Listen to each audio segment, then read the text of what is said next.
Les amis, salut à tous. J'espère que vous êtes en forme en ce dimanche soir. Vous êtes en train de vous dire là, Alex, qu'est-ce que tu nous fais? Dimanche soir, le match était hier et tu nous offres un débrief entre l'Atlético et le Barça. Hier, c'était mon anniversaire, les amis. Je vous remercie pour les messages que vous m'avez envoyés. Du coup, hier soir, je n'ai pas pu vous proposer ce regard sur ce match et je me suis dit, comme c'est quand même la dernière de Ronald Koeman, allons porter une opinion sur cette dernière rencontre. Car oui, c'est la der. Même si certains d'entre vous m'ont souligné les propos du président Laporta qui officiellement avait apporté encore, non pas un soutien, mais déclaré que Koeman restait l'entraîneur du Barça, je peux vous l'assurer, rien n'est encore peut-être officialisé, mais durant cette trêve internationale, un nouvel entraîneur va arriver côté FC Barcelone et on va y revenir. Alors comment s'est passée cette soirée, cette dernière soirée pour Ronald Koeman à la tête du Barça sur la pelouse de l'Atlético Madrid? Déjà vous montrer ça parce que ça, ce sont des anecdotes que j'adore. Vous savez, le parvis devant le Wanda Metropolitano, le stade de l'Atlético Madrid,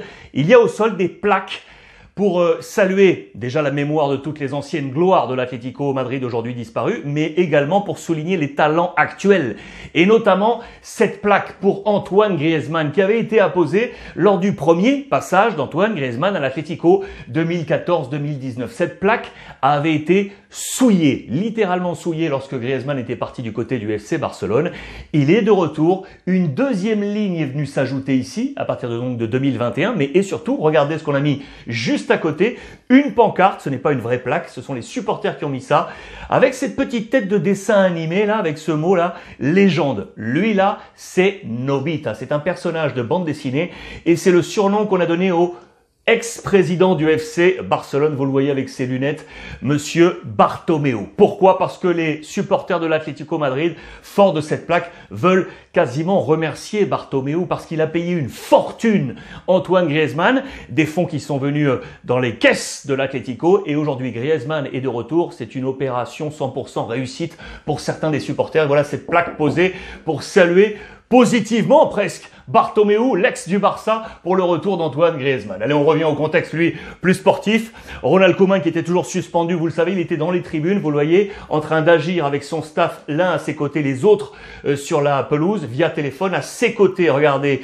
qui est là, Jordi Cruyff, le fils, qui fait partie de l'organigramme du président Laporta. C'était donc sa der. Mais attention, ce contexte était particulier. En cas de victoire, le Barça qui n'avait pas encore perdu en Liga, en cas de victoire, le Barça pouvait passer devant l'Atlético et surtout revenir à 2 points seulement du Real Madrid avec un match en moins. Mais les conditions étaient difficiles, trop difficiles pour Ronald Koeman comme depuis un petit moment.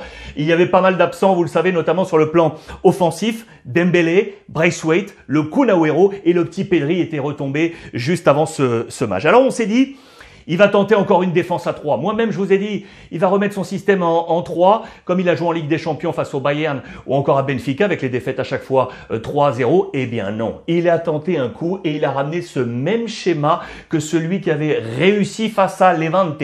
4 derrière, vous le voyez. On a oublié les Sergi Roberto et les Eric Garcia. On a oublié également Luc de Jong et on a laissé sur le banc le petit Ansu Fati. Ter Stegen, Piqué, Araujo, Dest, Mingueza, Busquets, Nico, le petit Gavi, nouvel international espagnol, ici sur le flanc gauche. Face à Levante, il était à droite, là on le joue à gauche. Coutinho, juste derrière Depay, Frenkie de Jong et donc Memphis Depay. Ce qui est apparent, ce qui est flagrant, c'est l'absence de puissance offensive. Luc de Jong laissé sur le banc. Ses dernières prestations n'ont pas été bonnes et en raison des absents, voilà un 11, un poil faible offensivement. Ça va se concrétiser durant ce match. Et attention parce qu'en face, l'Atlético Madrid est énorme. Le groupe est quasiment au complet. Le seul absent, c'est le poumon milieu de terrain, Geoffrey Kondogbia. Système avec Carrasco ici. Pourquoi je vous parle de ce système avec Carrasco? Parce que ce système est quasiment né du match de la saison passée, justement face au Barça, remporté par l'Atlético 1-0. C'est là que Carrasco avait été utilisé pour la première fois sur ce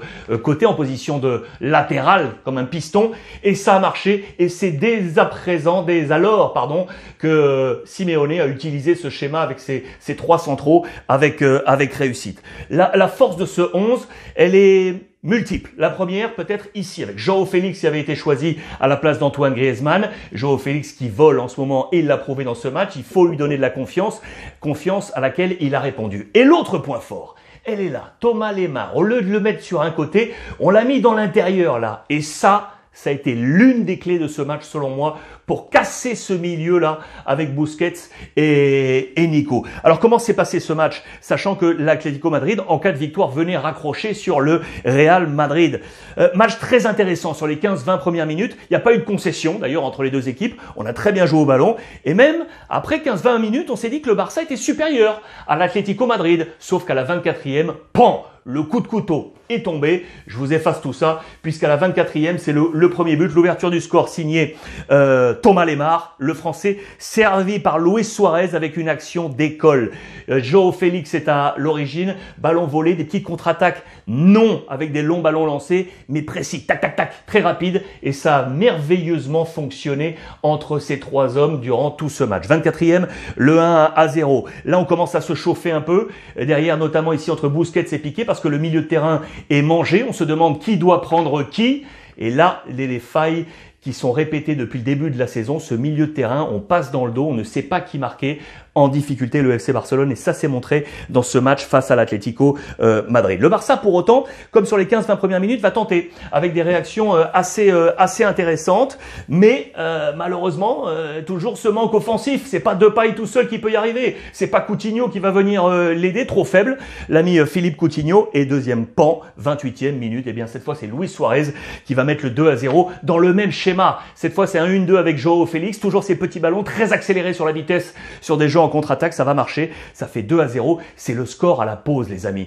Intéressant ce score à la pause de 2-0, pourquoi? Parce que je vais vous montrer ça. La possession, elle est en faveur du Barça, quasiment 69%, mais surtout regardez, nombre de frappes totales, 3-0. 0 frappe cadrée après 45 minutes, plus les deux matchs qui précèdent, 0 match cadré sur les deux matchs précédents, ça fait un petit moment, et ça montre très clairement la difficulté du Barça. 2 matchs plus 45 minutes sans cadrer le moindre ballon, c'est absolument incroyable. Les problèmes défensifs, MVP de cette première période pour moi, Thomas Lemar sans problème avec João Félix, sachant qu'El Cholo Simeone avait encore sur le banc Griezmann et Correa, la rapidité de ces hommes pour venir mettre à mal ce FC Barcelone. Au retour des vestiaires, justement, l'ami